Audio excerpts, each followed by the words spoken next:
एक बातमी आहे, पंतप्रधान मोदी 45 मिनिटं दिल्ली विमानतळावरच थांबून राहिले कारण नीटच्या विद्यार्थ्यांचा पेपर सुटणार होता आणि त्यासाठी इतकं मोठं औदार्य पंतप्रधानांनी दाखवलं आणि त्याच्याबद्दल मीडियानं फार मोठा गवगवा देखील केला. पण बातमी क्रमांक 2 होती की या देशातले तब्बल 22 लाख विद्यार्थी 45 मिनिट नव्हे 45 दिवस थांबले पुन्हा एकदा ही परीक्षा देण्यासाठी आणि हे 45 दिवस त्यांच्यासाठी मानसिक आणि शारीरिक कष्टाचे होते. जर तुमच्यापर्यंत फक्त पहिलीच बातमी पोहोचली असेल तर तुम्ही सुद्धा या व्यवस्थेचेच घटक आहात, जी व्यवस्था या विद्यार्थ्यांचा अशा पद्धतीनं छळ करते. आणि त्यातही या कालच्या परीक्षेच्या दरम्यान जे देशभरातून व्हिडिओ आलेले आहेत की काही ठिकाणी विद्यार्थी परीक्षा केंद्रावरती पोहोचू शकले नाहीत, तर त्यांना केवळ एक 2-3 मिनिटाचा उशीर झालेला आहे, काही ठिकाणी 5-10 मिनिटं उशीर झाला, म्हणून त्यांना ही परीक्षा या सगळ्या सिस्टीमने आणि तिथल्या केंद्रावरच्या या शिक्षकांनी कर्मचाऱ्यांनी पुन्हा देऊच दिली नाही. म्हणजे चुकी कोणाची आहे या सगळ्या व्यवस्थेची की ज्याच्यामुळं त्यांना ही परीक्षा पुन्हा द्यावी लागते. आणि तरीसुद्धा अशा पद्धतीनं नियमांचा उगाचच बाऊ करत खरं तर हा अत्याचार जो आहे तो या विद्यार्थ्यांच्यावरती पुन्हा करण्यात आला आहे. आता याच्याबद्दल काही लोकांची लगेचच मतमतांतर असू शकतील की परीक्षेसाठी डिसिप्लिन जी आहे ती असलीच पाहिजे, डिसिप्लिन जर तुम्ही नाही पाळली तर मग कशा पद्धतीनं व्यवस्था चालेल. मुळात हे लक्षात घ्यायला पाहिजे की ही एरवीची परीक्षा नव्हती, ही री एक्झाम होती की ज्याच्यामध्ये ऑलरेडी तुम्ही विद्यार्थ्यांचा मानसिक छळ केलेला आहे. या एका परीक्षेमुळं विद्यार्थ्यांच्या आयुष्याचं सगळं स्वप्न जे आहे ते ठरणार आहे. आणि अशा परीक्षेसाठी वेगवेगळ्या कारणामुळं जर त्यांना काही उशीर झाला असेल तर त्या उशिराची शिक्षा कदाचित त्यांना मार्क्समध्ये भोगू द्या, पण परीक्षेलाच बसू द्यायचं नाही. हा जो अति बाऊ केला जातोय नियमांचा, आणि मुळात इतक्या स्ट्रिक्टली जे तुम्ही नियम फॉलो करता ती परीक्षेच्या वेळी परीक्षा लीक होऊ न देण्यासाठी का केले जात नाहीत, हा याच्यातला मूलभूत प्रश्न आहे. व्हिडिओ बघितल्यानंतर तुम्हाला खरोखर या व्यवस्थेची कीव येईल. अत्यंत हृदयद्रावक व्हिडिओ आहे, वेगवेगळे व्हिडिओ आहेत, पण हा जो पहिला व्हिडिओ आहे तो मध्य प्रदेशातल्या विदिशामधला आहे, जिथं एक वडील आपल्या मुलीला घेऊन 75 किलोमीटर चालत त्या गाडीवरती घेऊन तिला परीक्षा केंद्रावरती आलेले होते.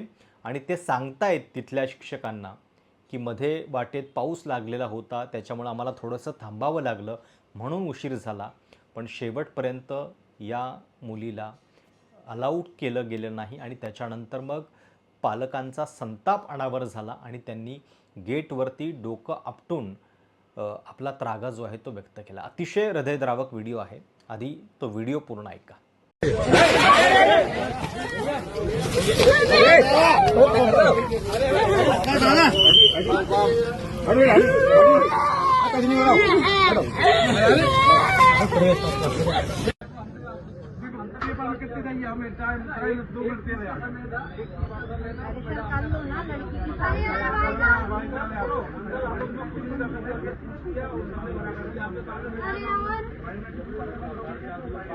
दो साल की बच्ची एक साल का है तो भाई सब पेपर लीक होगा यार, बोला अपना भाई साहब समझो यार, लीक हो गई है यार, देख लीजिए और अंदर पूछ लीजिए, बच्चे वैसे ही डिप्रेशन में चल रहा है, कर लीजिए हमें कोई मतलब देख लो यार भाई साहब भाई साहब नहीं हो पाएगा। हमने वहाँ भाई साहब हमने वहाँ नहीं हो पाएगा भाई साहब करना पड़ेगा। नहीं भाई ऐसे नहीं होता कि नहीं हो पाएगा, इसलिए हो जाएगा यार। हम 15 मिनट भाई साहब हो गया तो तक जाने में लगी यार।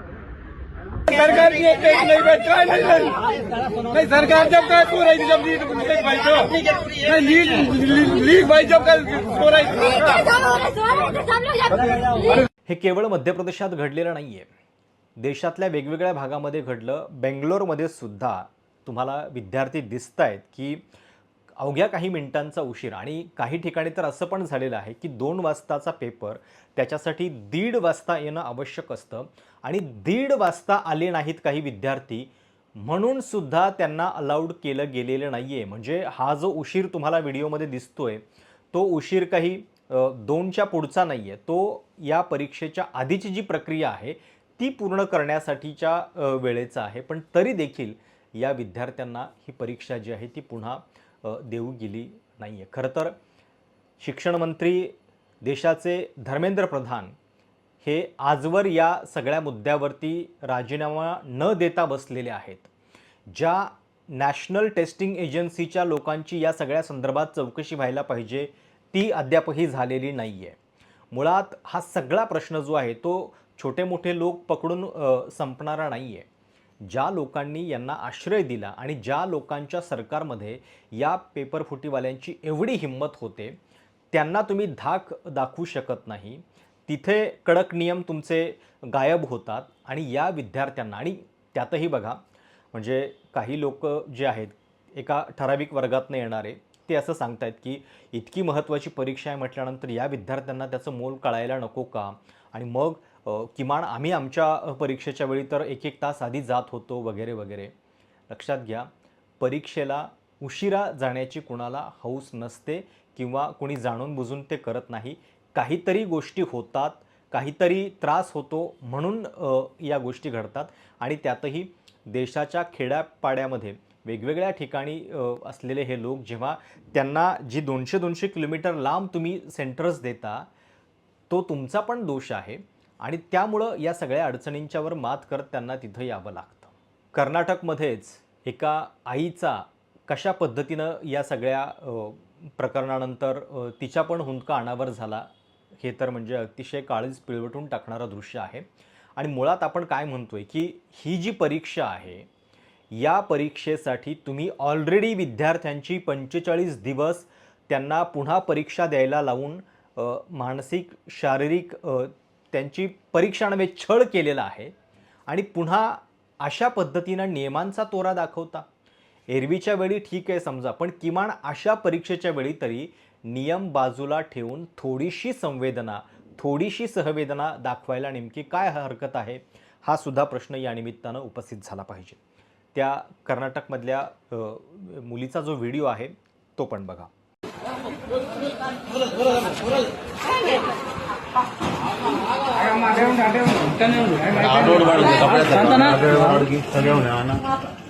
ఆగండి ఒక్క నిమిషం ఆగండి ఆగండి అమ్మా అవతో మాట్లాడినాక నేను చెప్తాను కదా ఆగండి తొందరపడకండి అక్కడనే ఆగండి ఇది ఏమున్నది म्हणजे विद्यार्थ्यांचे असे हाल होऊन सुद्धा तुम्हाला त्यांच्याबद्दल थोडीफार दया येत नाही. तुम्ही अशा पद्धतीचा स्ट्रिक्टनेस जो आहे तो तुमच्या व्यवस्थेमध्ये नाही आहे. पेपर फुटी करणारे लोक जे आहेत ते तिथे यथावकाश निवांत बसलेले आहेत.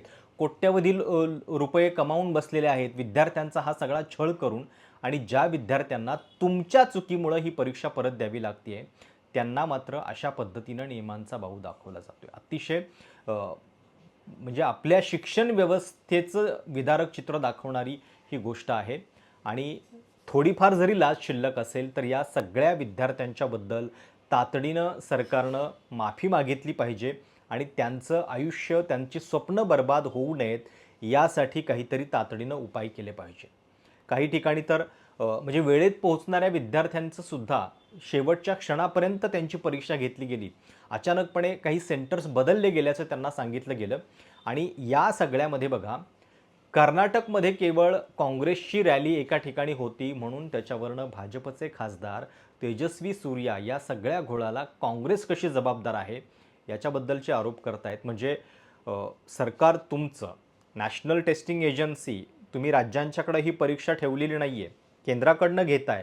पेपर लीक तुमच्या काळामध्ये झाला आहे आणि तरीसुद्धा काँग्रेसच्या एका रॅलीमुळं हे सगळे प्रकार घडले असा दाखवण्याचा प्रकार जो आहे तो चालू आहे. खरं तर काँग्रेसमधल्या नेत्यांनी कर्नाटकच्या या सगळ्या संदर्भात स्पष्टीकरण दिलेलं आहे.